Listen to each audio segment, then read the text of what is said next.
France institutionnelle. Définitivement enterrer l'idée d'une candidature antilibérale unique.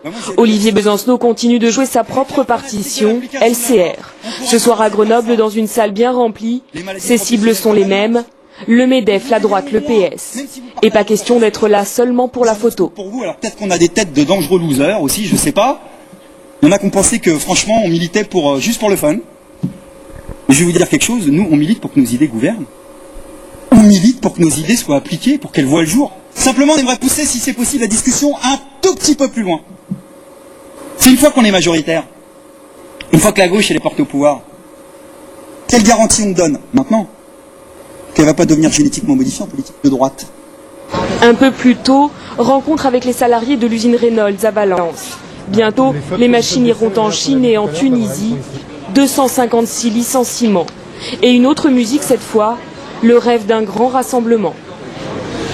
Si toute la gauche était unie, soudée pour venir soutenir par exemple les salariés de Reynolds au-delà des divergences, et ben, je pense que ça ferait peut-être la une du 20h. En tous les cas, si c'est pas la gauche qui le fait, c'est pas la droite qui le fera, ça c'est évident. Donc c'est peut-être ça que, avec mes petits bras musclés, je vais essayer de refaire nationalement. D'autres politiques ont bien fait le déplacement sans plus de succès. Le soutien moral d'Olivier Besancenot, c'est finalement tout ce qu'il reste aux salariés. C'est le seul qui en parle, quoi. Ouais, toujours pareil.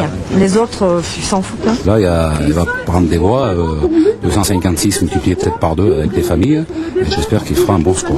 Mais pour l'instant, dans les sondages, il ne dépasse pas le score qu'il avait réalisé en 2002, 4,25%.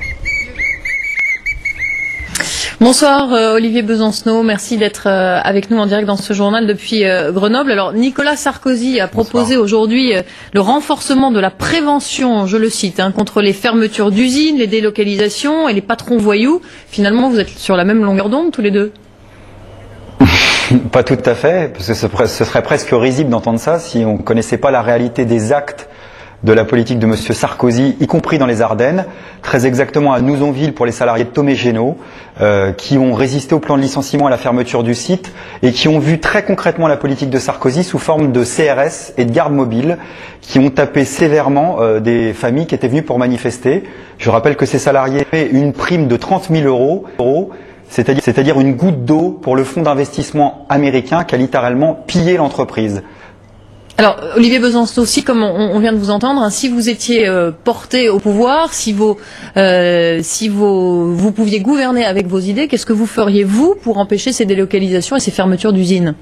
Qu'est-ce qu'il faudrait faire? Nous, on propose une loi pour interdire les licenciements, c'est-à-dire donner la possibilité au pouvoir public et aux travailleurs d'avoir un droit d'ingérence dans l'économie privée, donc concrètement récupérer l'argent public qu'on a donné à toutes ces multinationales et permettre à l'activité de continuer. On veut savoir où va l'argent au sein des multinationales, lever le secret bancaire, commercial, industriel pour savoir où va l'argent entre les filiales. Plus que ça, on veut pouvoir récupérer l'argent. Je vous parlais des salariés de Thomé Génaud dans les Ardennes.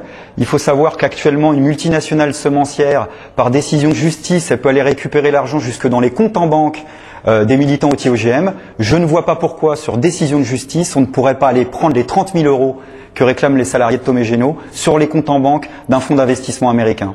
Olivier Besancenot, vous avez répété vous étiez pour des discussions unitaires sur le contenu, en vue d'une candidature unique antilibérale, et finalement vous faites cavalier seul alors? Écoutez Marie Drucker, j'ai expliqué pendant des mois en effet que j'étais même prêt à retirer ma candidature en cas d'accord unitaire sur le contenu et sur les alliances. C'est vrai que moi je réclame depuis le début la garantie absolue, ce que j'ai pas actuellement, loin de là, qu'une éventuelle candidature unitaire aille pas de nouveau participer à la gauche plurielle numéro 2 qui semble devoir se reconstituer. Je crois que vouloir se débarrasser électoralement de la droite, c'est tout à fait légitime. Participer à un gouvernement qui bloquerait une nouvelle fois les salaires, qui subventionnerait les groupes industriels qui font des licenciements ou qui libéraliserait la poste, comme le propose encore le programme du Parti socialiste. Faudra en effet pas compter sur moi, pas par sectarisme, mais par souci d'efficacité. Je crois que c'est l'indépendance aujourd'hui vis-à-vis de la direction du PS qui permet paradoxalement à toutes les discussions politiques à gauche d'avancer, mais à grands coups de pied dans le derrière, c'est vrai.